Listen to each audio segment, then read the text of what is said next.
Salve! Salve, meus ninjas! Sejam bem-vindos a mais uma aula de conteúdo técnico voltado para a sua aprovação no exame de suficiência. Bom, deixei lá nos stories uma caixinha de perguntas, né? Na verdade, um formulário com a votação para o tema da nossa aula de hoje e com 57% dos votos, fluxo de caixa foi o tema escolhido. Eu tinha colocado lançamentos contábeis, classificação de contas, tipo de relatório de opinião e fluxo de caixa. O fluxo de caixa foi o ganhador para a nossa aula de hoje. Então, vamos trabalhar hoje o fluxo de caixa, cair aí de 1 a 2 questões na prova do exame de suficiência, é uma excelente escolha para a gente poder afiar o nosso machado aí, se garantir na nossa prova, porque eu sempre costumo dizer lá para os nossos alunos da Turma Ninjas que fluxo de caixa é aquele tema certeiro na prova do exame de suficiência. Não dá para a gente chegar no dia da prova e botar a mão na testa e se surpreender com a questão de fluxo de caixa. Então, a gente vai aí afiar o machado na nossa aula de hoje. Combinado? Legal, legal, legal. Galerinha, e ó, se você não baixou a apostila de vocês para a nossa aula de hoje, tem um link que está aqui embaixo na descrição do vídeo. Clica nele para você poder fazer o download enquanto o material está disponível aí para você, beleza? Clica, baixa para você poder acompanhar aqui a nossa aula. Que legal, pessoal, que bom. Estou muito feliz em estar com vocês aqui para mais uma aula. Vamos fazer a coisa acontecer. E ó, só antes da gente começar, para você que caiu de paraquedas aí, e essa aqui é a primeira aula que você está assistindo aqui comigo hoje, seja bem-vindo à Turma da Pipoca, né? Para quem não me conhece, eu sou o professor Oswaldo Marques. Aqui eu ajudo estudantes e profissionais da área contábil a conseguir a tão sonhada aprovação no exame de suficiência. E Turma da Pipoca é um apelido carinhoso que eu dei aqui para os nossos alunos, né? Na verdade, foram vocês mesmos que colocaram esse tema de Turma da Pipoca, né? Porque, para quem me conhece um pouco mais de tempo, sabe que eu gosto de correr. E na corrida tem sempre aquela galera que corre, né? Que é a turma que corre pagando, né? Que recebe o kit, que recebe medalha e tal, tal, tal. E tem a galera lá do fundão que entra para poder participar de forma gratuita, que é o que chama de pessoal da Turma da Pipoca. E aí vocês apelidaram de Turma da Pipoca e ficou Turma da Pipoca, né? Então, muito legal para vocês que me acompanham aqui de forma gratuita no YouTube. Nas nossas aulas semanais aqui, toda terça-feira ao vivo, a partir das 20 horas, estamos juntos para poder estudarmos um conteúdo técnico que vai ser voltado para a tua aprovação no exame de suficiência. Legal? Então já deixa logo o teu like no vídeo, se inscreve no canal, compartilha o link dessa aula com os amigos de vocês que também estão se preparando para fazer a prova do exame de suficiência e precisam dominar o tema fluxo de caixa. Legal? Show de bola, que legal, pessoal. Então vamos lá, vou abrir aqui o nosso material da nossa aula de hoje para a gente poder estudar aqui o nosso conteúdo. Aqui uma breve explicação sobre o que é a Turma da Pipoca para vocês. Aqui um pouquinho sobre quem é o professor Oswaldo Marques, para vocês fazerem uma leitura posterior. E beleza. Aqui na nossa aula de hoje, que a gente vai trabalhar a parte de fluxo de caixa, qual é o grande problema que tem nas questões de fluxo de caixa? Normalmente são questões grandes. Fluxo de caixa, normalmente cai 1 ou 2 questões na prova. Se cair 2 questões, cai uma questão teórica e uma questão prática. Dificilmente vão cair 2 questões de cálculo quando envolve o tema fluxo de caixa. Então, como o fluxo de caixa é um tema um pouco mais abrangente, na aula de hoje a gente vai focar na parte teórica. Vamos entender a divisão do fluxo de caixa para a gente poder matar essa uma questão da prova e quem sabe, né, na votação do tema da aula da próxima semana, que daqui a pouco eu vou explicar para vocês, a gente pode ver a parte prática, né, de montagem de fluxo de caixa propriamente dito e tem outros temas lá também. Enfim, vocês escolhem o que a gente vai estudar na próxima semana, beleza? Mas vem cá, ó. Gente, se cair uma questão teórica de fluxo de caixa, é aquela questão de ponto garantido, que você não pode errar de forma alguma.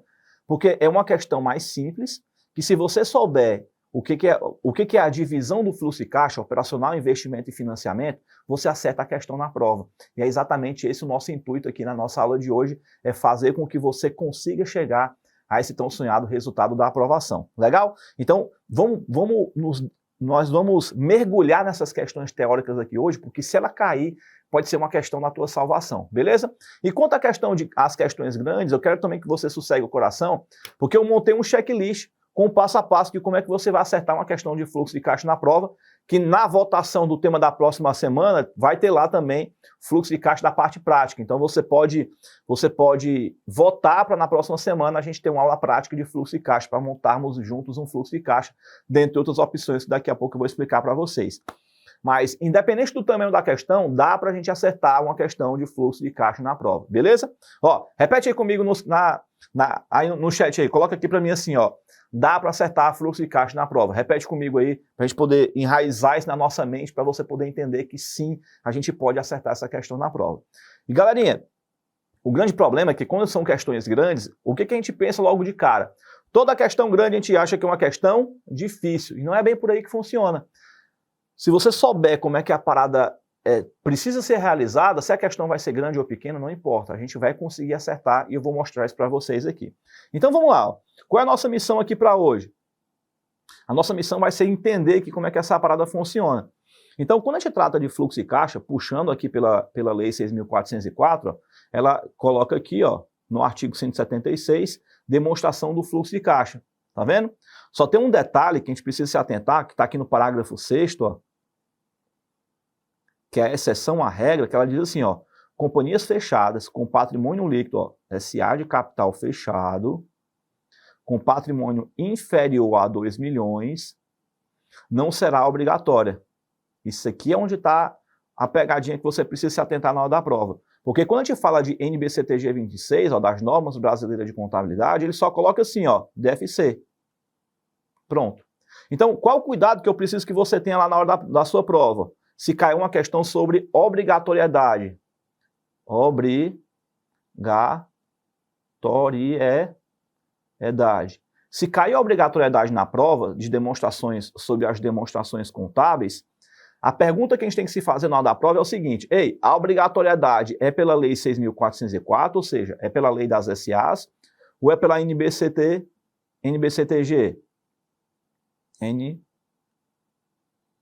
Eita, deixa eu corrigir aqui.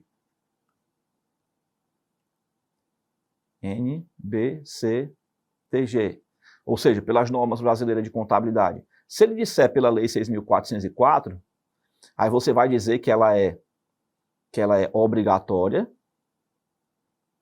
Obrigatória para quem? Para quem que ela é obrigatória? Para quem que ela vai ser obrigatória? Para SA de capital aberto, e aqui para SA de capital fechado. Só que o PL tem que ser maior do que 2 milhões. Não é assim? Beleza. E ela vai ser facultativa quando? Quando se tratar de um SA de capital fechado, com PL menor do que 2 milhões. Beleza. Quando eu trato de NBCTG 26, aqui no caso, ela é obrigatória para todas. Então, aqui, todas, né? Para todas. Então, aqui não tem exceção à regra. Então, onde é que está a exceção à regra? Quando eu falo de SA. Quando eu falo da Lei das Sociedades por Ações. Beleza? Então, cuidado aqui especificamente com esse casozinho, onde ela se torna facultativa, né? Quando o PL, capital fechado, com PL menor do que 2 milhões. Beleza? Show de bola. Então, aqui esse é o primeiro cuidado que a gente precisa ter lá na hora da nossa prova. Quando se trata de divisão do fluxo de caixa, ó, antes de entrar aqui nessa parte, gente, vocês entenderam esse pedacinho aqui? Porque na hora da prova, o examinador vai te perguntar, dentre as demonstrações contábeis abaixo, quais são classificadas como obrigatórias? Essa é a pergunta que pode cair na prova. Só que aí o examinador na prova precisa especificar para a gente, obrigatória com base em quem? De acordo com a Lei 6.404, de acordo com a NBCTG 26, se ele disser de acordo com a Lei 6.404, vai ser obrigatória quando? Quando for SA de capital aberto, ou quando for SA de capital fechado com PL maior do que 2 milhões. Vai ser facultativo quando o PL for menor do que 2 milhões. Se ele dizer de acordo com a NBCTG 26, aí é obrigatória para todo mundo. Pronto. Então só toma cuidado com isso na hora da prova, porque pode ser uma questão que pode te pegar. Todo mundo entendendo aqui, pessoal? Até aqui tudo bem? Beleza? Coloca para mim aí no chat, ó. Vamos lá. Sigamos. Em relação à questão da divisão do fluxo de caixa, pegando aqui a parte da divisão, o fluxo de caixa ele vai ser dividido em operacional, investimento e financiamento. São essas três partes da operação. Quando a gente fala de operacional, aqui a gente está tratando da atividade fim do negócio. Aqui eu estou tratando da atividade fim. Então, tudo que envolver a atividade fim, toda a movimentação que tiver aqui dentro vai estar dentro da atividade operacional. Por exemplo, a conta de clientes, a conta de fornecedores, a conta de impostos, a conta de salários.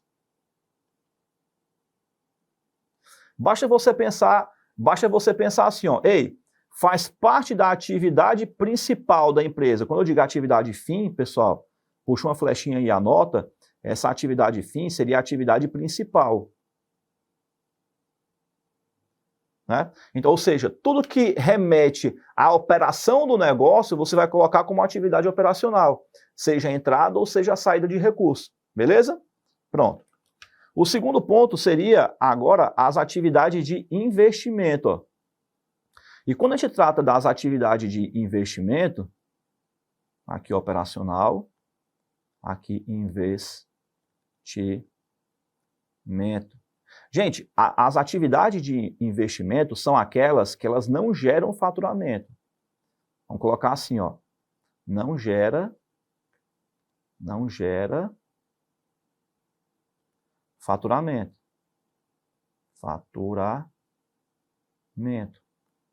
Mas, porém, todavia, entretanto, contribui.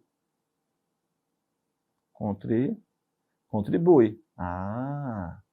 Mas, Oswaldo, como assim contribui? Contribui de que forma?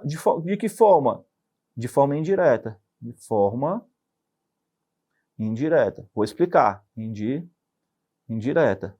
Olha só, por exemplo, vamos imaginar que você passou na prova do exame de suficiência e abriu sua empresa de contabilidade.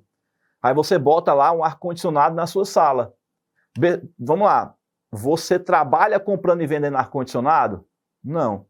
Faz parte da minha operação comprar e vender ar-condicionado? Não tem nada a ver com uma atividade operacional. Mas eu preciso do ar-condicionado para poder prestar um bom serviço? Sim. Né? O ar-condicionado vai servir para que eu tenha uma boa qualidade de vida no meu ambiente de trabalho e vai servir para manter o ambiente aconchegante para poder eu atender um cliente dentro da minha empresa. Faz sentido, gente? Então, quando você falar de investimento, você vai sempre pensar em algo que não gera o faturamento, mas que ele contribui para a geração do faturamento. Então aqui, ó, o que a gente pode colocar aqui como atividade de investimento? O clássico que sempre cai na prova, o imobilizado e o intangível.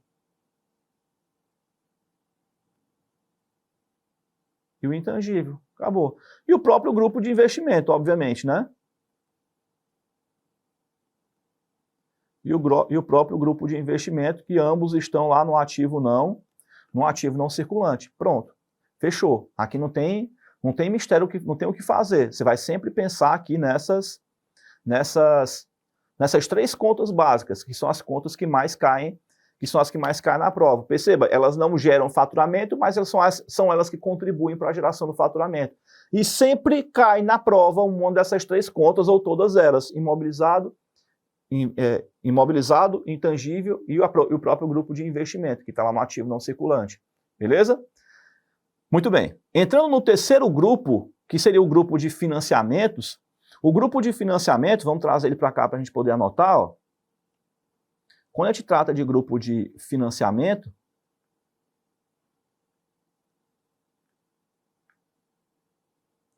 o grupo de financiamento está tratando o que, Oswaldo? Ele está tratando o capital de terceiros. Capital de terceiros. Peraí, Oswaldo, mas o que seria capital de terceiros? O próprio nome já está dizendo, é o dinheiro dos outros. Então, toda vida que você estiver trabalhando no seu negócio, estiver entrando o dinheiro saindo, que não seja proveniente da atividade fim, vamos anotar isso aqui, ó. Não seja da atividade fim. Pronto. Se ele não é capital, ele é capital de terceiros, e ele não faz parte da atividade fim, então ele é atividade de financiamento. Porque quando o dinheiro está entrando na empresa e provém da atividade fim, ele vai para qual conta? Para a conta de cliente. Cliente faz parte da operação? Sim, então é atividade operacional. Veja, quando eu estou tratando de capital de terceiros, eu estou tratando de um dinheiro que está entrando na empresa que não é a operação que está colocando o dinheiro. Por exemplo, vamos imaginar a tua empresa lá de contabilidade novamente. Quando o cliente paga pelo serviço que você está prestando para ele, não está entrando dinheiro dentro de casa? Resposta sim. Esse dinheiro é o que, Oswaldo? Atividade operacional. Agora vamos imaginar que você pede um empréstimo no banco para você poder fazer uma reforma na sua sala para deixar uma parada mais bonita. E aí o que você faz então? Você está pedindo dinheiro para o banco. O banco é capital de terceiros, porque não é o cliente que está colocando. Toda vida que entra dinheiro na operação e que não seja o cliente que esteja colocando, você vai colocar como atividade de financiamento. Só toma cuidado com uma coisa aqui, gente, ó. Vamos colocar aqui exemplos, né? Vamos colocar aqui exemplos. O clássico que cai na prova são os empréstimos. Empréstimos e os financiamentos. Pronto. Esses aqui são os clássicos que caem na prova. Beleza. Agora, se o examinador quiser dificultar um pouquinho mais a nossa vida, você vai anotar esse aqui, ó, aporte de capital. Aporte de capital. Que seria a conta de capital social, né? Capital social. Oswaldo, por que isso aqui é uma pegadinha na hora da prova? Porque pensa, se o sócio está na empresa, você não vai classificar o dinheiro do sócio como capital de terceiros, pelo fato de ele estar na empresa. Você vai achar que é capital próprio, só que nesse caso não é. Porque só vai ser capital próprio o dinheiro que o cliente coloca na empresa. É o dinheiro que é gerado pela operação. Estão entendendo aí, pessoal? Quando o sócio vem e ele aporta capital social na empresa, é o cliente que está botando? Não. Então, é um dinheiro que provém da atividade fim? Não. Então, é capital de terceiros. Todo o dinheiro que está entrando na operação, que não seja o cliente colocando o dinheiro dentro da empresa, não é atividade operacional. Oswaldo, se o cliente está colocando dinheiro na empresa, é atividade operacional. Se está entrando um dinheiro que não faz parte da atividade operacional, é um dinheiro que vem de capital de terceiros, então é atividade de financiamento. A mesma coisa acontece com, por exemplo, debêntures, que é um título de crédito, né? Já caiu em prova também. Debêntures. Quem compra uma debênture é chamado de debenturista, né? Então, no caso, a empresa está recebendo um capital de um investidor para a empresa poder injetar esse recurso e fazer a operação dela acontecer. Então, toda a vida que está entrando dinheiro que não provém de o cliente colocar na operação, você vai colocar como atividade de financiamento, beleza? Cuidado principalmente com o aporte de capital, porque a pegadinha maior está em cima dele. Muito bem. Gente, feito isso, nós entendemos aqui então como é que funciona a operação da atividade operacional, da atividade de investimento e da atividade de financiamento. Para que eu preciso saber disso, Oswaldo? Porque na hora da prova, o que o examinador vai fazer com você? Ele vai te dar uma classificação de contas e vai te perguntar, essas contas XYZ fazem parte de qual grupo do fluxo de caixa? Aí você vai ter que classificar operacional, investimento e financiamento. Questão batata para cair na prova. E é uma questão melhor de ser respondida, porque eu sei que vocês têm trauma com a parte de cálculo, então se cair uma questão dessa aqui, é para a gente correr para o abraço, para cima dela, porque é uma questão boa de ser resolvida, beleza? Muito bem, show de bola. Então vamos para frente aqui, ó. Quando a gente trata de fluxo de caixa, né, na movimentação do fluxo de caixa, a gente precisa entender que existe uma variação de troca de sinais. Eu vou explicar para vocês aqui, ó. Ó, o ativo você vai entender assim, ó, quando se tratar do ativo, você vai entender que ele é inversamente proporcional, e quando se tratar de passivo, ou PL, né, ou PL também, o raciocínio seria o mesmo, ele é diretamente proporcional. Ou seja, quando o meu ativo aumenta, o meu fluxo de caixa diminui. Quando o meu ativo diminui, o meu fluxo de caixa ele aumenta, ele é inversamente proporcional. Já o passivo PL, ele é diretamente proporcional. Se o passivo aumenta, o fluxo de caixa também. Se o passivo diminui, o fluxo de caixa diminui também. Ó, pessoal, vamos fazer um exemplo aqui, ó. Vamos pegar aqui, por exemplo, na conta do ativo, vamos pegar, por exemplo, a conta do estoque, para ficar fácil de vocês entenderem. Ó.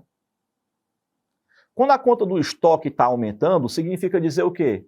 significa dizer que eu estou comprando. Quando o meu estoque está diminuindo, significa dizer que eu estou vendendo. Quando eu estou comprando, o que acontece com o meu dinheiro?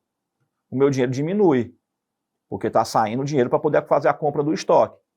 Quando o meu estoque está diminuindo, eu estou vendendo. Quando eu diminuo, o que acontece com o meu dinheiro? Ele aumenta.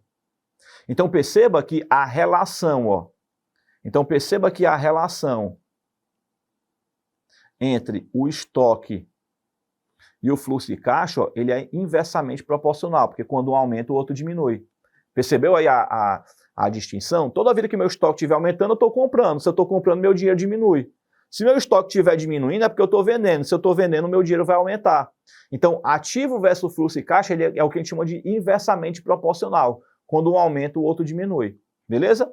Agora, quando eu trato de passivos e PLs, né? Se eu pegar aqui, ó, passivo barra PL, olha o que acontece aqui nessa situação. Vamos pegar aqui a conta de financiamentos como exemplo. Ó. Financiamentos. Quando eu pego uma conta de financiamento, se meu financiamento está aumentando, é porque eu estou obtendo um financiamento. Então, o que acontece com o meu dinheiro? O meu dinheiro aumenta, porque é o dinheiro do capital de terceiros que está entrando no meu caixa. Agora, quando o meu financiamento estiver diminuindo, significa dizer que eu estou pagando.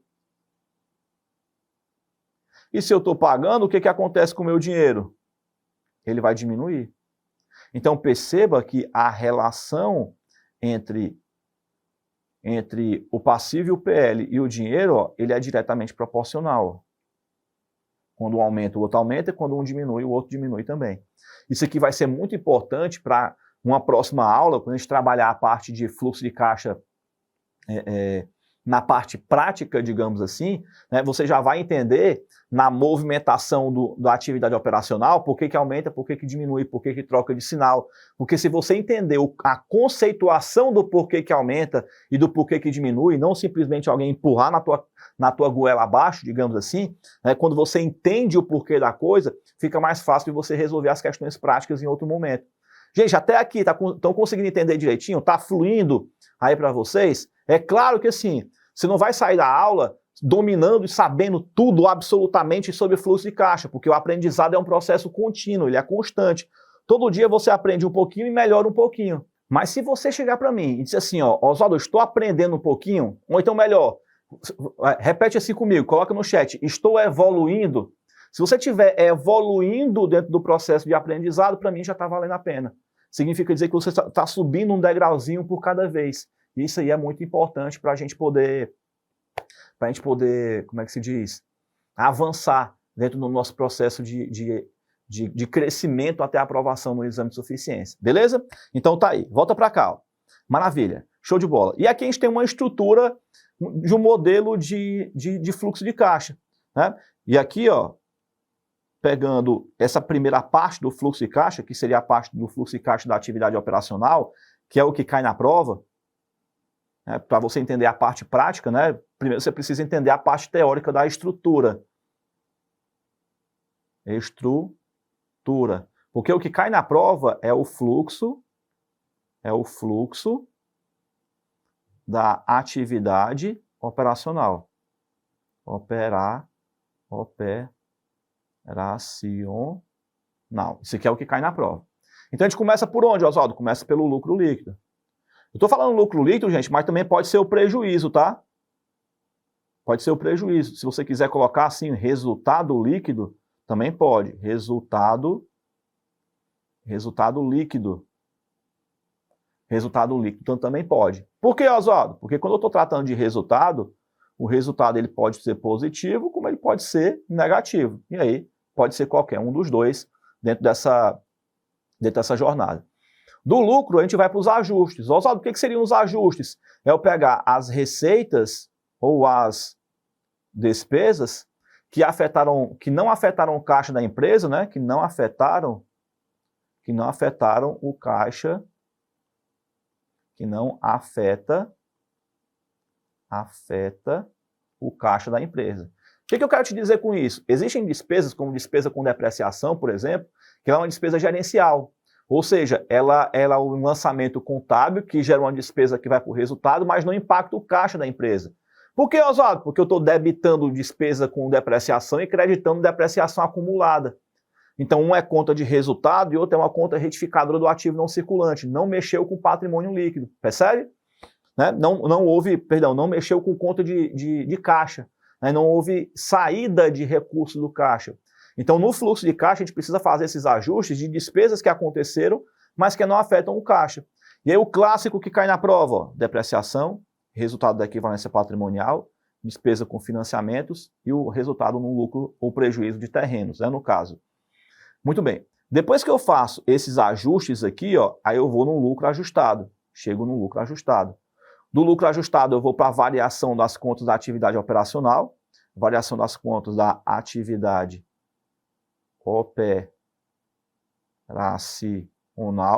que agora a gente já pode classificar, porque a gente já sabe o que faz parte da atividade operacional, você coloca aqui a movimentação delas. E por fim, você pega o resultado do lucro ajustado com a variação da atividade operacional e chega aqui no saldo da atividade operacional. Essa aqui é a questão da prova. Essa aqui é a questão da prova. Beleza. E aí, como eu expliquei para vocês, né? Em uma próxima oportunidade, de repente na próxima semana, deixa eu logo explicar para vocês. Aqui embaixo tem um link na descrição do vídeo, onde você já pode votar no tema da aula da próxima semana.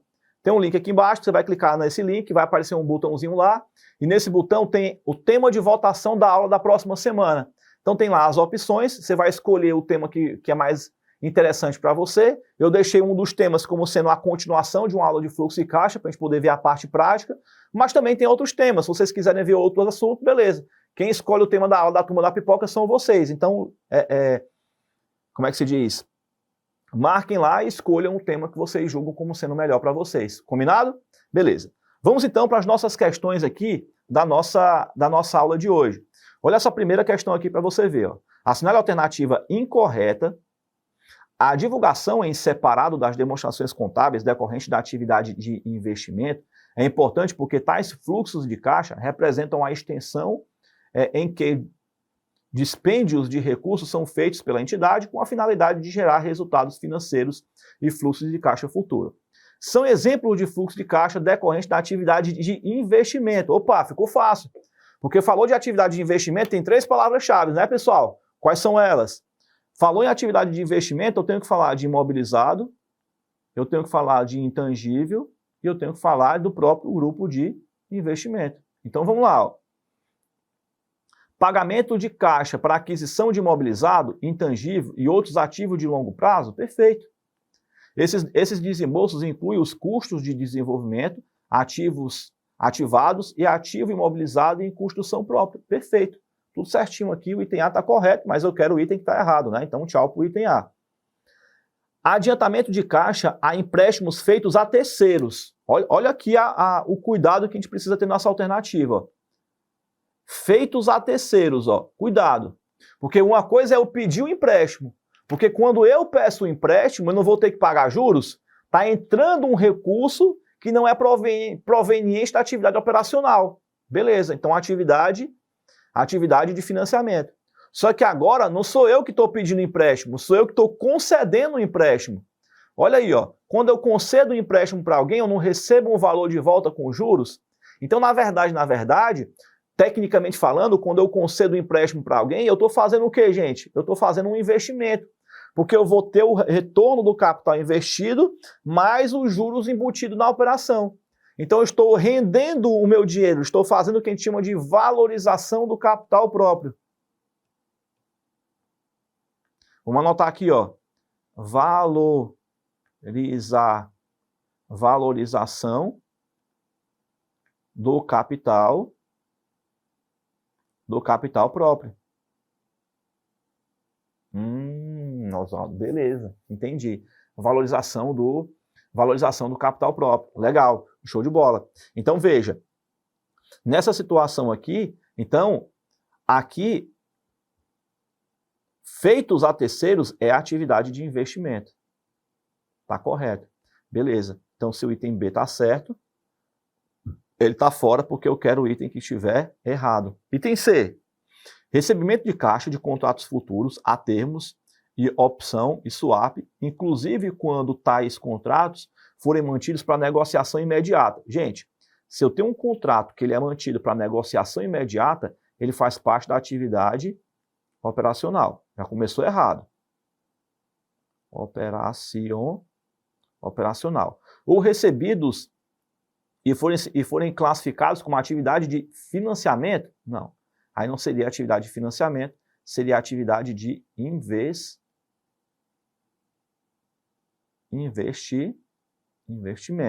né? Show de bola. Um contrato futuro, um termo, um swap, são operações de investimento? São. Né? Só vão deixar de ser atividade de investimento se ele não for para negociação imediata, né?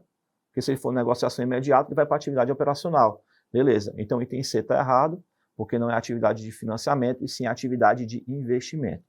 Vamos para o item D. Recebimento de caixa resultante da venda de imobilizado e intangível e outros ativos de longo prazo. Perfeito. E o item E, pagamento da aquisição de ações e instrumentos de dívidas e outras entidades e participações de sociedade em joint venture, exceto desembolso referente a títulos considerados como equivalente de caixa e mantidos para negociação imediata. Beleza, pagamento para aquisição de ações. Ó. Eu estou comprando. Se eu estou comprando, eu estou na posição de quê, gente? De investidor. Se eu estou na posição de investidor, então só pode ser atividade de investimento. Então está correto também o item E. Show de bola. Então o que está errado aqui na primeira questão é o gabarito do item C de casa. Muito bem. Show de bola. Show de bola. Maravilha. Vamos então aqui na nossa segunda questão. A segunda questão diz assim, ó, conforme CPC 03, a demonstração dos fluxos de caixa são elementos do fluxo de caixa da atividade de financiamento. Eu quero agora a atividade de financiamento. Vamos lá.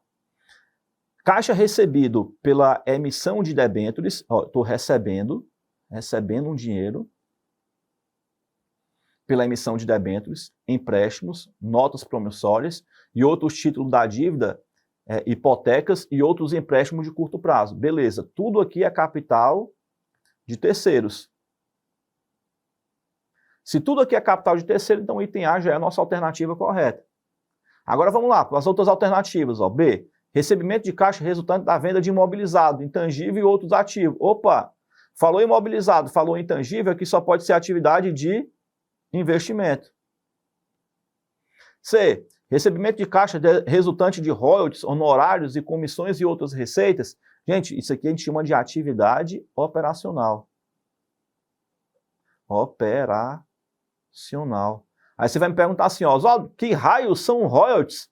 Isso aqui é em gotas ou em comprimidos? É algum remédio genérico? Não, gente, calma. Royalties são participações no resultado quando se tem. Acontece muito, né? Puxa uma flechinha aqui e anota, ó, acontece muito com franquia.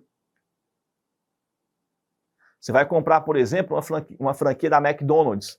Né? A McDonald's já é uma empresa forte, grande, consolidada. Confere? Confere. Então, o que acontece? Pelo fato de você já estar comprando um privilégio de ter uma empresa sólida no mercado, então você está fazendo o quê? Você está montando, você vai ter que pagar pelo direito de usar a marca McDonald's.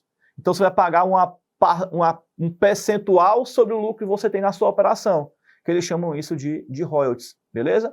Isso só acontece quando você entra no modelo de franquia. Se a empresa for só sua, então o lucro é só seu.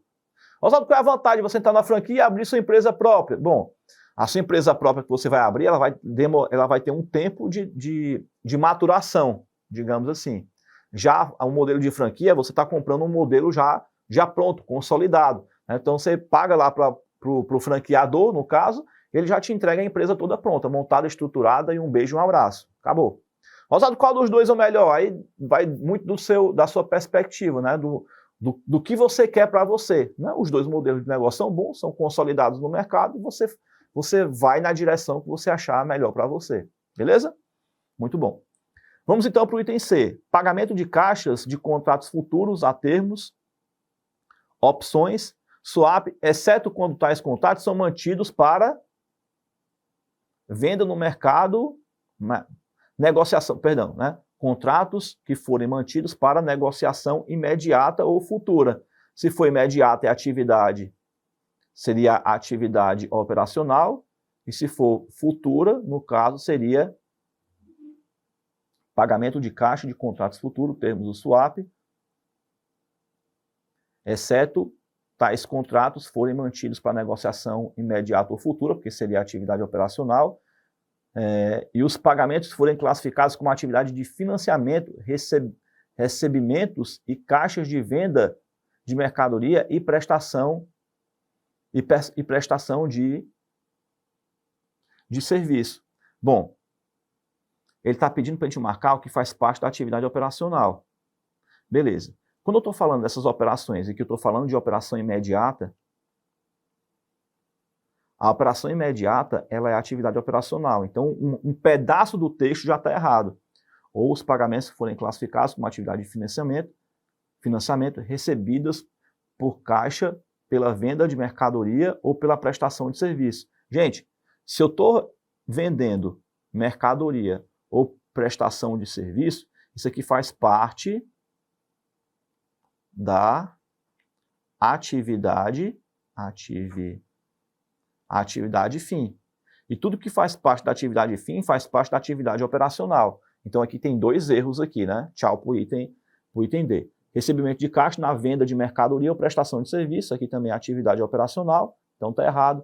Então, de fato, segunda questão, gabarito, item A de aprovados no exame de suficiência. Legal? Vamos então para a nossa terceira questão, e ela diz assim, ó.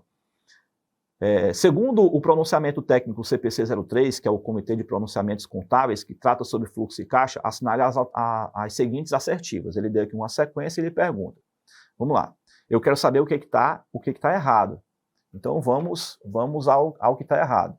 Os fluxos de caixa advindos da atividade operacional são basicamente derivados das principais atividades geradoras de receita da entidade. Beleza, que eu estou explicando para vocês que são as atividades fim. Então até aqui está tudo correto. Portanto, Portanto, elas geralmente resultam de transações e outros eventos que entram na apuração do lucro ou do prejuízo. Perfeito. Porque as receitas vão contribuir para o lucro, né? E as despesas vão contribuir ou para a redução do lucro ou para o aumento do prejuízo. Então aqui o item A, ele tá correto, né? Só que lembrando que eu quero o que está errado. Então aqui o item A aqui já está fora e aqui também, né? Lembrando que eu quero o que está errado. O item 1 está certo. Item 2. Uma única transação pode incluir fluxo de caixas classificados em mais de uma atividade. Perfeito. Por exemplo, quando o desembolso de caixa de pagamento de empréstimo inclui tanto o principal, tanto os juros como o principal. Beleza, quando você paga um empréstimo, o empréstimo ele é dividido entre amortização e juros. A amortização é a devolução da atividade do capital de terceiros, então seria a atividade de financiamento. Os juros seria a remuneração do dinheiro pela empresa, né? No caso do banco, né? Que no caso seria parte da atividade de financiamento, né? Via de regra, apesar de existir alguns casos de exceção, onde você pode colocar como atividade operacional. Beleza. A parte dos juros podem ser classificados como atividade operacional, beleza, existe uma previsão para isso, mas a parte principal deve ser classificada como atividade de financiamento, tá correto. Gente, cuidado aqui com a parte dos juros, ó, porque via de regra os juros entra como uma atividade de financiamento, mas porém, todavia, entretanto, existe a possibilidade dos juros também entrar como atividade operacional, quando faz parte da atividade fim. Por exemplo, vamos imaginar uma construtora que trabalha com crédito associativo com a Caixa Econômica, onde ela só constrói prédios, apartamentos, com recurso do banco. Ela não utiliza recurso próprio. Então, faz parte da operação da construtora pedir dinheiro para o banco.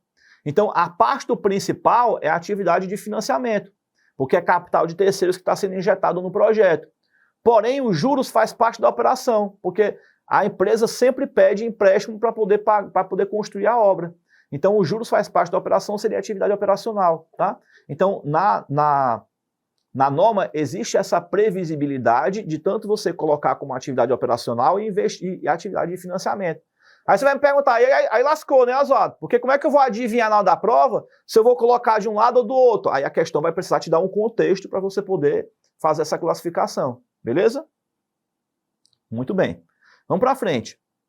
Os fluxos de caixa referente a juros, dividendos e juros sobre o capital próprio, recebidos e pagos, devem ser apresentados junto. Aí não é junto, né, gente? Tem que ser separadamente, né? Unificando as atividades operacionais, investimentos e financiamento. Tem que ser separado. Não pode juntar, não. Aí é onde está o problema, né? Então o item 3 está errado, né? O item C aqui, ó, é a nossa alternativa a ser marcada. Beleza? Muito bom. Vamos então na nossa questão de número 4. Ela diz assim, ó. Em relação à demonstração do fluxo de caixa pelo método direto, assinale a alternativa que apresenta a atividade de investimento, né? Falou em investimento, só tem 3 grupos, né? Imobilizado, intangível e o próprio investimento.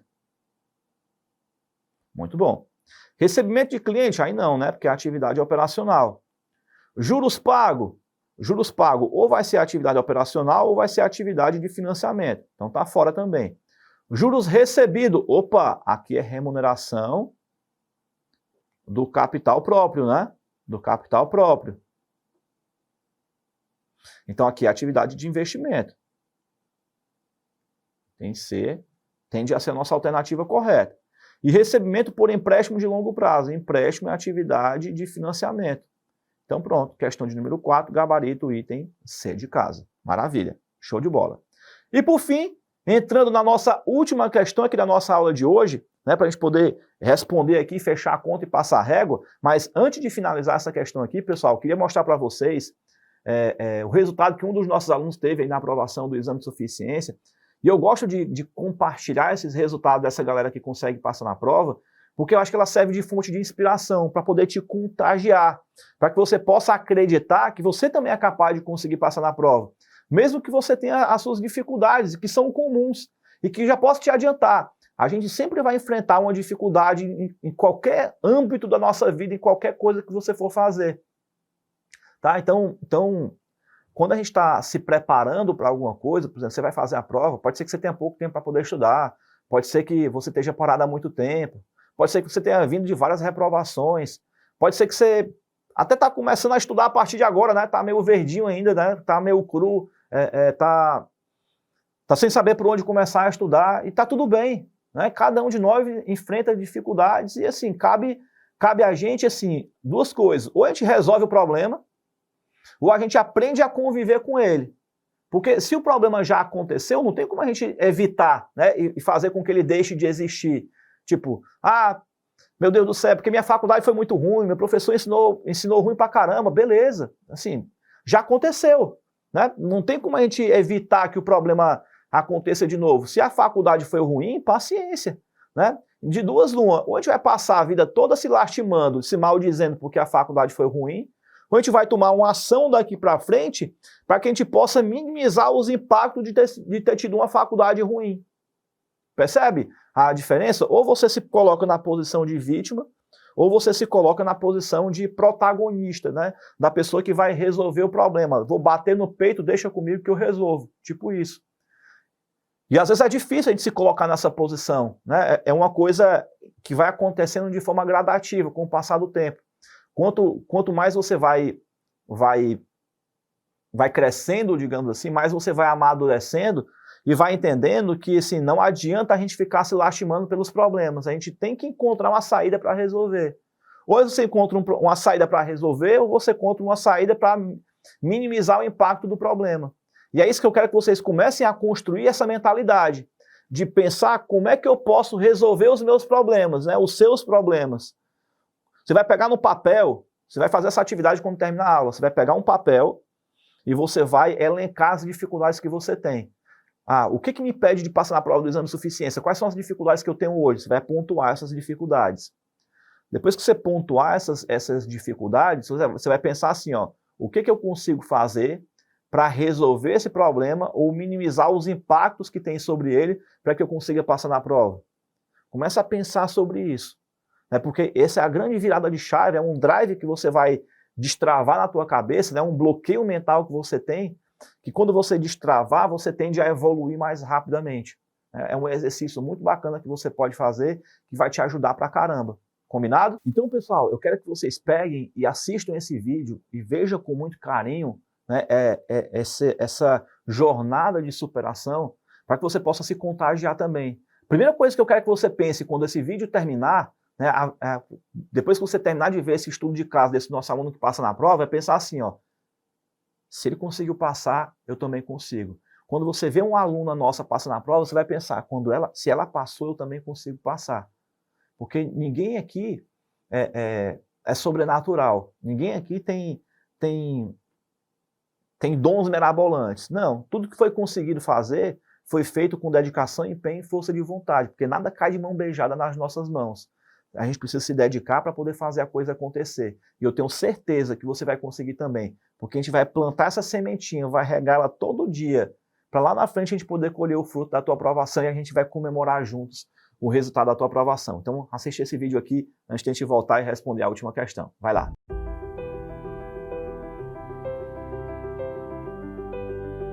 É muito questão também de cansaço, sabe? Você passa o dia no trabalho e falta tempo. E aí meio que sempre nesse percurso aparecem também as prioridades que a gente pensa que é prioridade. A dificuldade mesmo foi o foco.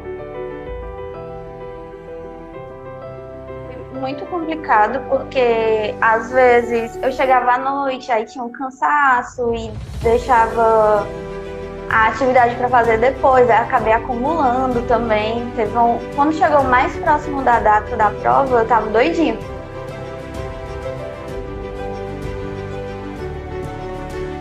Tem uma amiga que ela fala até que ela é um anjo. A gente conheceu a turma da pipoca e começamos a participar das aulas, simulados, e aí eu vi o quanto isso estava me ajudando. E aí eu não queria, né, parar, não, eu quero uma coisa mais.